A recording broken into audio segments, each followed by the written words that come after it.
next question. What do you do if you get stuck while practicing or are unsure of how to move forward, especially, when you're problem solving with a specific passage?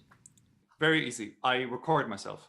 Okay. And I look at myself with the eyes of my rivals.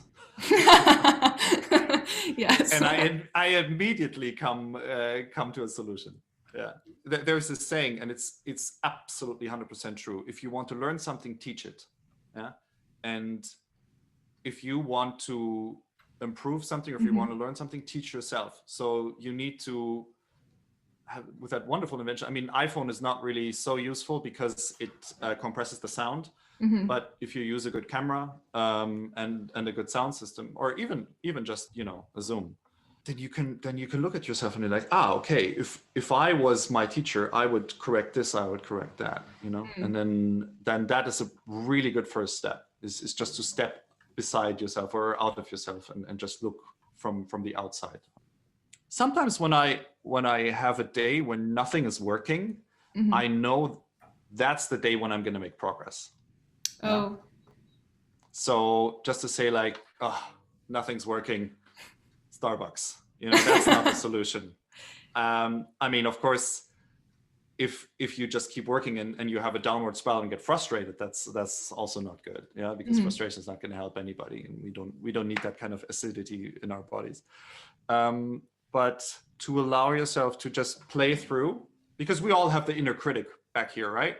Like the voice of teacher or mom or dad, Yes. And that inner critic, if you can turn it off for a second and just play for the video and outsource the inner critic to the video, and then decide, okay, my inner critic has to wait for 5 minutes, but then I can be as critical as I want when I watch it.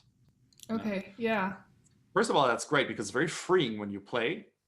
Just like go without any inner criticism, and then later on you can criticize yourself as much as you want, as long as it's productive. Now, what I find really important is that it's not just like you watch it and you're like, oh my god, this is awful, but take a piece of paper or mark it in the part, too high, too low, not just where was the mistake, but what did go wrong. Because usually it's like, okay, I played out of tune. Well, was it too high? Was it too low? Yeah. Was it 50 cents? Was it 15 cents?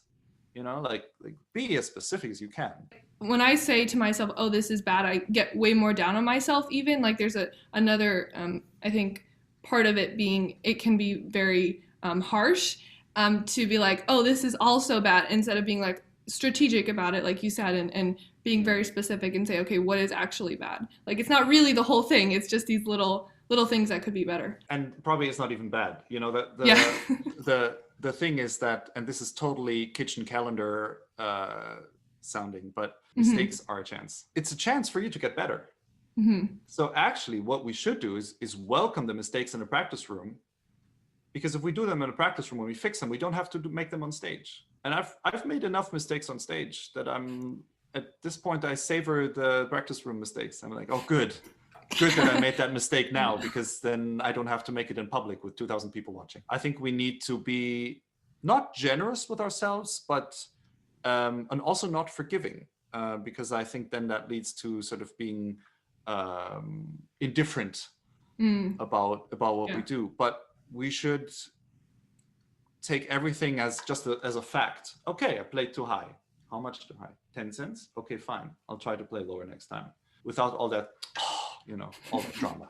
Right. Which I do too, right? I was like, but yeah, just stay away from the drama when you practice. Yes, no drama zone practice room. Exactly. That's funny.